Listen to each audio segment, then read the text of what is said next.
Cricket के इतिहास में कई सीरीज खेली गई, लेकिन एक सीरीज ऐसी भी थी जिसने खेल को महायुद्ध बना दिया, क्योंकि यह सीरीज केवल बदले के लिए रखी गई थी।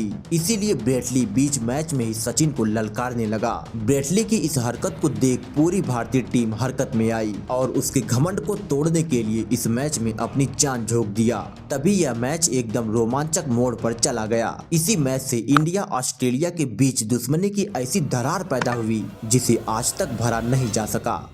दोनों टीमों के कप्तान रिकी पॉन्टिंग और MS धोनी टॉस के लिए मैदान पर आए। धोनी ने टॉस जीतकर पहले बैटिंग करने का फैसला किया। भारत की तरफ से सचिन तेंदुलकर और सौरव गांगुली की जोड़ी मैदान पर कदम रखती है। ऑस्ट्रेलिया के लिए दुनिया का सबसे खूंखार गेंदबाज ब्रेटली के हाथों में गेंद होती है। पहले ओवर में सौरव गांगुली थोड़ा मुश्किल में दिखे, जैसे तैसे एक चौके के साथ ओवर समाप्त हुआ।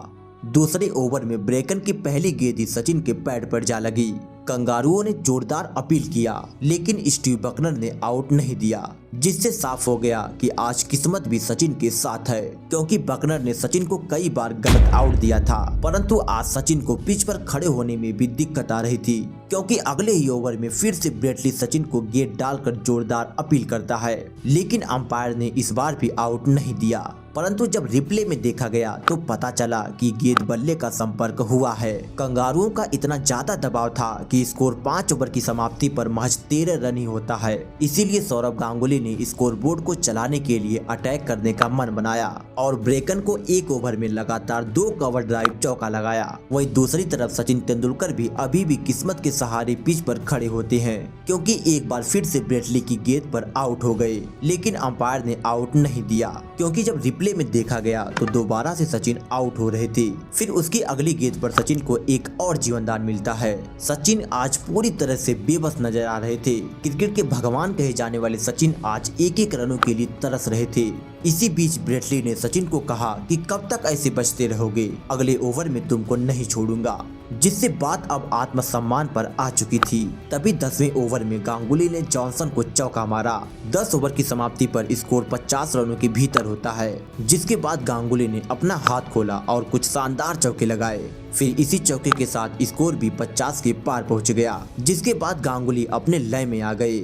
जॉनसन, ब्रेटली, ब्रेकन सबको एक बराबर पीटना शुरू किया। आज गांगुली का अंदाज बेहद ही शानदार दिख रहा था, लेकिन सचिन अभी भी खामोश थे और होप को एक चौका मारकर दर्शकों में उम्मीद जगाया। अचानक से कंगारुओं में टेंशन दिखने लगी। अब ऑस्ट्रेलिया दबाव बनाने के लिए विकेट कीपर को आगे ला देती है। तभी गांगुली होप की गेंद पर आउट हो गए। 91 रनों पर पहला विकेट गिरता है। गांगुली महज 41 रन बनाकर आउट हुए। इनके जाने के बाद युवराज सिंह मैदान पर आते हैं। वही युवराज जो ऑस्ट्रेलिया के लिए काला अतीत थे, क्योंकि आज से कुछ दिन पहले T20 वर्ल्ड कप के सेमीफाइनल में युवराज ने कंगारुओं को बुरी तरह पीटा था। इस मैच से पहले पॉन्टिंग ने कहा था कि हम इंग्लैंड नहीं हैं जो 6 छक्के खा जाएंगे, हम ऑस्ट्रेलिया हैं, युवराज को बाउंसर पर आउट करेंगे। खतरनाक खिलाड़ी वहाँ पे बॉलर आपको दिखेंगे 150 वाले, वो मिचेल जॉनसन हो, ब्रेटली हो, वो सारे बॉलर। वो इन लोगों ने स्टेटमेंट दिया था कि भाई ये इंग्लैंड की टीम नहीं है कि 6 छक्के खा जाएगी, ये ऑस्ट्रेलिया की टीम है, यूवी को सर पे बॉल डालेंगे। लेकिन उस दिन युवराज ने ऑस्ट्रेलिया के साथ जो किया उसे देख पूरी दुनिया को ऑस्ट्रेलिया पर तरस आने लगा और कंगारुओं के हर एक बाउंसर का जवाब छक्के लगाकर दे रहे थे। और आलम यह रहा कि युवराज की पारी की वजह से ही ऑस्ट्रेलिया टीम सेमीफाइनल में हार गई। उसका गुरूर, अहंकार, घमंड सब चकनाचूर हो गया। कंगारू आज भी उस बदले की आग में धधक रहे थे, लेकिन आज तो क्रिकेट का भगवान सचिन भी क्रीज पर थे और वो भी अपनी खोई लय पकड़ रहे थे और अब स्कोर भी 100 रनों के पार चला गया। उसके बाद ब्रेटली को सचिन ने इतना बेहतरीन चौका मारा कि ब्रेटली को दिन में तारे दिखने लगा।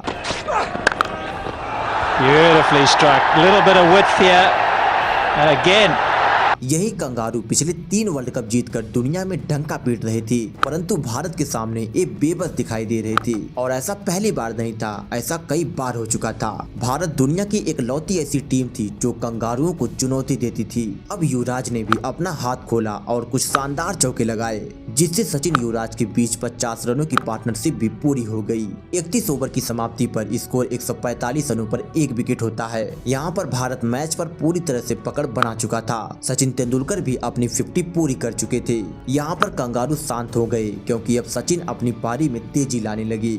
युवराज भी आज जोश में नहीं बल्कि नजाकत से रन बटोर रहे थे।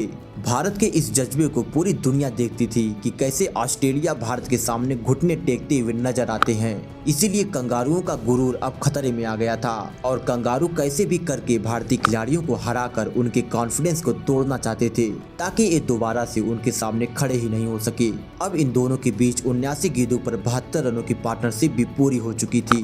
दोनों खिलाड़ी आराम से कंगारुओं को पीट रहे थे, लेकिन तभी भारतीय टीम को इस मैच का बहुत ही बड़ा झटका लगता है, क्योंकि युवराज सिंह रिकी पॉन्टिंग को कैच थमा देते हैं। यहाँ 35 ओवरों में स्कोर 174 रन होता है। युवराज 39 रन बनाकर पवेलियन चल दिए। जहां युवराज को टीम को सबसे ज्यादा जरूरत थी, वहीं पर युवराज ने टीम का साथ छोड़ दिया, क्योंकि अब ओवर्स खत्म हो रहे थे तो चौके छक्के लगाना था। परंतु युवराज सिंह रिकी पॉन्टिंग को कैच थमा बैठे। इनके जाने के बाद MS धोनी क्रीज पर आते हैं। युवराज के जाते ही ऑस्ट्रेलिया खेमे में स्लेजिंग शुरू हो गई। यहाँ से ऑस्ट्रेलिया ने कुछ ओवर तक दबाव बनाए रखा, मानो उनके लिए एक विकेट किसी संजीवनी से कम नहीं हो, क्योंकि अब वो हर गेंद पर आवाज कर रहे थे।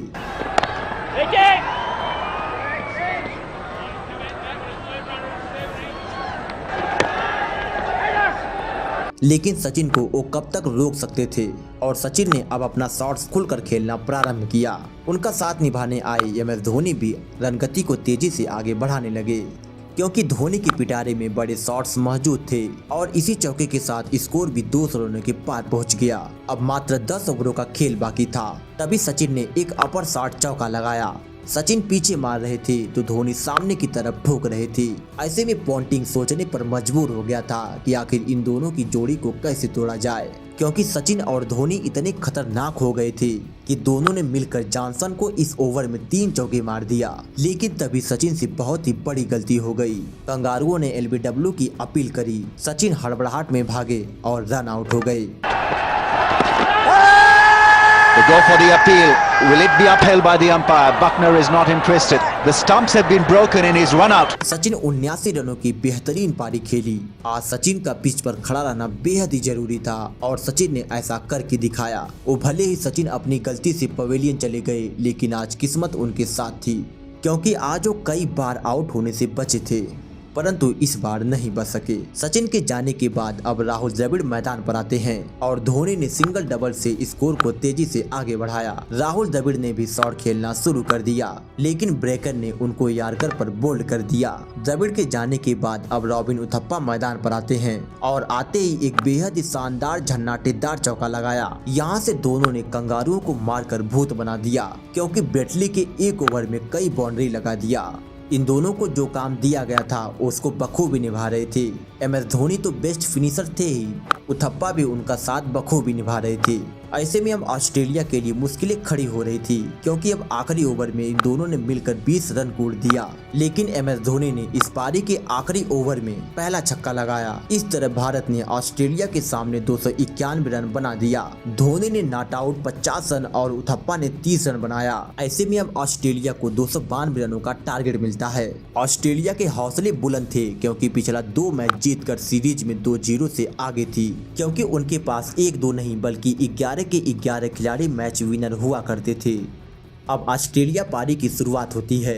उससे पहले यदि वीडियो पसंद आ रही हो तो वीडियो को लाइक और हाइप जरूर दीजिएगा।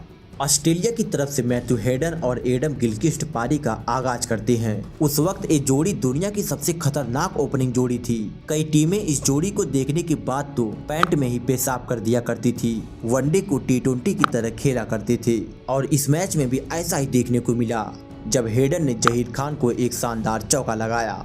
उसके बाद RP सिंह को गिलक्रिस्ट ने छक्का जड़ दिया। अब इन दोनों की आक्रामकता शुरू हो गई और स्कोर 5 ओवर में 37 रनों तक पहुंच गया। जो भारतीय टीम अपने पारी के आखिरी ओवर में पहला छक्का लगाई थी, उसी टीम के सामने कंगारू शुरू में ही एक छक्का लगा देते हैं। उससे बड़ी बात यह होती थी कि जिस अंदाज से ये दोनों रन बनाते थे, उसे देखकर गेंदबाजों की रूह कांप जाती थी। सामने वाले टीम का मनोबल धराशायी हो जाता था। ऐसी स्थिति में धोनी पीछे से ही खेल को पलट देते थे, क्योंकि एक बार फिर से धोनी ने फील्ड में ऐसा बदलाव किया कि जिसे देखने के बाद RP सिंह भी सोचने पर मजबूर हो गए कि आखिर ये धोनी कर क्या रहे हैं। और जब RP सिंह ने पहली गेंद डाली तो गिलक्रिस्ट ने एक लप्पा घुमाया। उनको लगा यह गेंद छक्के के लिए चली जाएगी। Another pull shot. This should be taken. Brilliantly placed by MS Dhoni. It worked wonderfully well. लेकिन उनको कहाँ पता था कि MS धोनी जैसा मास्टरमाइंड पीछे खड़ा है। धोनी ने वहां पर फील्ड लगा दिया जहां आज से पहले कोई फील्ड लगाया ही नहीं करता था और गिलक्रिस्ट सीधा उसी फील्डर के हाथ में मार बैठे जिसे धोनी ने लगाया था। वैसे यह विकेट RP सिंह के नाम गया, लेकिन असल में इस विकेट को MS धोनी ने लिया था अपनी चालाकी, चतुराई और अपने कप्तानी से। इनके जाने के बाद ऑस्ट्रेलियन कप्तान रिकी पॉन्टिंग क्रीज पर आते हैं। भारत को पहला विकेट जल्दी मिल गया, लेकिन ऑस्ट्रेलिया को रोकना काफी मुश्किल होता था क्योंकि जब तक उनके 10 खिलाड़ी आउट ना हो जाए तब तक वो हार नहीं मानते थे और आखिरी दम तक लड़ते थे। और ऑस्ट्रेलिया की एक बहुत बड़ी खासियत थी जिसे देखने के बाद सामने वाली टीम हथियार डाल देती थी। ऑस्ट्रेलिया भले ही विकेट गंवाती रहती थी परंतु रन रुकने का नाम नहीं लेता था क्योंकि उनके पास एक से बढ़कर एक महामानव के रूप में दानव मौजूद थे और यही कारण था कि विकेट गिरने के बावजूद भी उनके रन नहीं रुकते थे और हेडन तो पहली गेंद से ही प्रहार करना शुरू कर देते थे और जब मैच बीच में चल रहा हो तो क्या ही कहना। अब ऑस्ट्रेलियन कप्तान रिकी पॉन्टिंग ने भी हाथ खोला और RP सिंह को आड़े हाथ ले लिया क्योंकि इनके ओवर में 3 चौके मारकर 16 रन कूड़ दिया। इसीलिए उस जमाने में ऑस्ट्रेलिया को हराना नामुमकिन होता था। पहला विकेट गिरा, फिर भी 41 गेंदों पर 56 रनों की पार्टनरशिप पूरी हो गई, यानी रनों की गति रुकने का नाम नहीं ली। यहाँ तक कि भारतीय कप्तान MS धोनी ने सौरभ गांगुली को गेंदबाजी इंड पर उतार दिया, लेकिन उनसे भी कुछ नहीं हो सका। भारत का हर गेंदबाज इस्तेमाल हो चुका था परंतु विकेट नहीं गिर रहा था। विकेटों का आकार सूखा पड़ा था, रनों की नदियां बह रही थी, चौकों छक्कों की बरसात हो रही थी और हेडन ने इसी ओवर में अपना 50 भी पूरा कर लिया, साथ में स्कोर को भी 100 रनों के पार पहुंचा दिया। और अब 13 ओवर की समाप्ति पर ऑस्ट्रेलिया का स्कोर 100 रन होता है। अगर अभी भी ऑस्ट्रेलिया के खौफ से आप अनजान हैं तो ये आंकड़ा देखिए। 13 ओवर्स के बाद भारत का स्कोर मात्र 56 रन था और यहाँ पर ऑस्ट्रेलिया का स्कोर 100 रन होता है। यही मेन अंतर था ऑस्ट्रेलिया जैसी खतरनाक टीम से और पूरी दुनिया की सभी टीमों में। धोनी ने सभी गेंदबाजों का इस्तेमाल कर लिया। हेडन और पॉन्टिंग की जोड़ी ने इस मैच को अपनी तरफ झुका दिया। धोनी ने सभी गेंदबाजों को इस्तेमाल कर लिया, लेकिन कहीं से विकेट आने के आसार नहीं दिख रहा था। यदि और कुछ देर विकेट नहीं आता तो मैच यहीं पर खत्म हो जाता क्योंकि अब 36 ओवरों में महज 190 रन बनाना था, यानी विकेट लेना तो जरूरी था परंतु विकेट आता कहां से। सभी गेंदबाज तो बेबस हो चुके थे। तब MS धोनी ने फिर से अपना दिमाग दौड़ाया और अपनी कप्तानी का जौहर दुनिया को दिखाया। इरफान पठान जैसे तेज गेंदबाज के सामने धोनी स्टंप के पास आकर कीपिंग करने लगे, जिससे धोनी अब मैदान पर नहीं इन खिलाड़ियों के दिमाग से खेलने लगे और इसका असर साफ दिखने लगा क्योंकि ऑस्ट्रेलिया का स्कोर अब धीमी हो गया। धोनी के इस दिमाग ने रन को तो कम कर दिया, अब विकेट आने की दरकार थी और तभी MS धोनी ने रिकी पॉन्टिंग को स्टंपिंग किया। Appeal from Dhoni for stumping is being referred upstairs. Ricky Ponting is actually quite surprised. He's shocked. He's referred it to Pratap Kumar, the third umpire. Ponting इसको देखकर हैरान थे कि आखिर umpire ने इस डिसीजन को तीसरे अंपायर तक भेजा ही क्यों, क्योंकि पॉन्टिंग के मुताबिक वो क्रीज के अंदर ही है।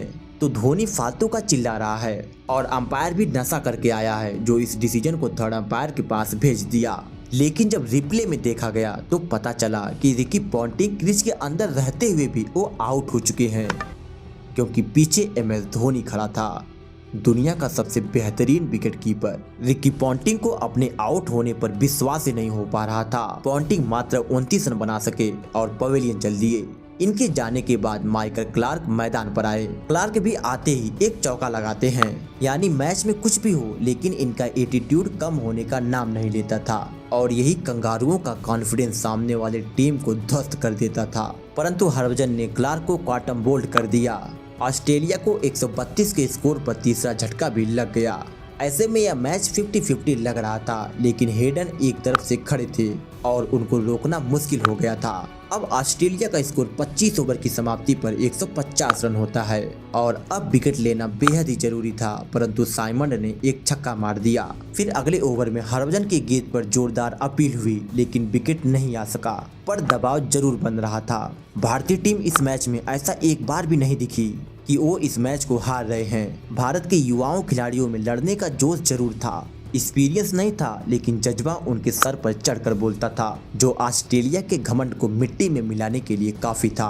और इस मैच की स्थिति कुछ ऐसी थी कि बिना ऑस्ट्रेलिया को ऑल आउट किए भारत जीतने की सोच भी नहीं सकता था। और पिच पर जैसा नजारा देखने को मिल रहा था उसे देख लग रहा था कि मैच अब ऑस्ट्रेलिया के खेमे में जा चुका है, क्योंकि हेडन हो या साइमन दोनों प्रहार कर रहे थे।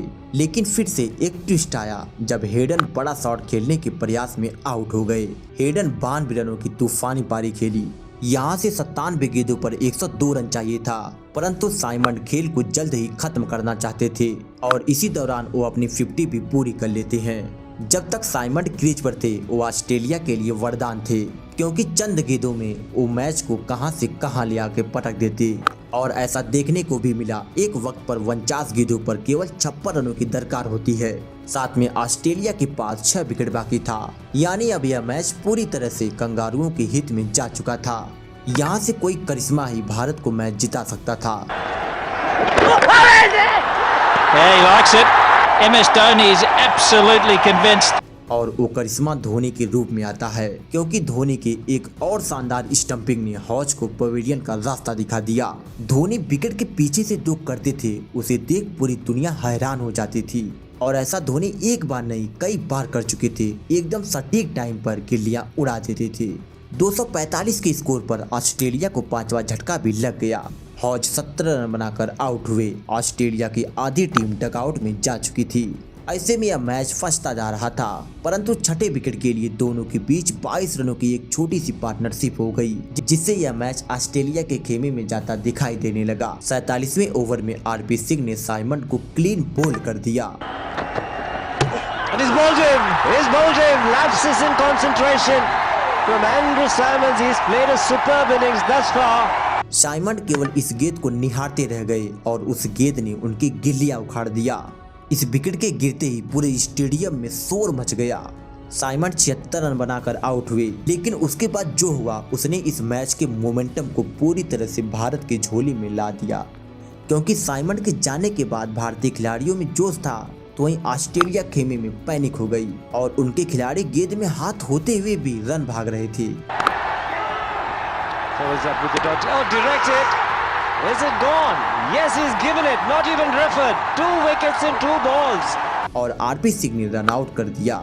इस रन आउट का डिस्टेंस इतना ज्यादा था कि अंपायर्स को थर्ड अंपायर के पास जाने की भी जरूरत नहीं पड़ी और यहीं पर बैट्समैन को आउट करार दे दिया गया। यहाँ पर मैच अब पूरी तरह से भारत की तरफ झुक गया। अब एक वक्त पर ऑस्ट्रेलिया को 18 गेंदों पर 24 रन चाहिए थे। उसके बाद भारतीय गेंदबाजों ने दबाव बनाए रखा और इस मैच को आखिरी ओवर तक ले गए। अब आखिरी ओवर में ऑस्ट्रेलिया को 16 रन बनाना था। स्टेडियम में सन्नाटा पसरा था। सबकी सांसें तब रुक गई जब ब्रेटली ने जहीर की पहली गेंद पर चौका मार दिया। Firmly struck.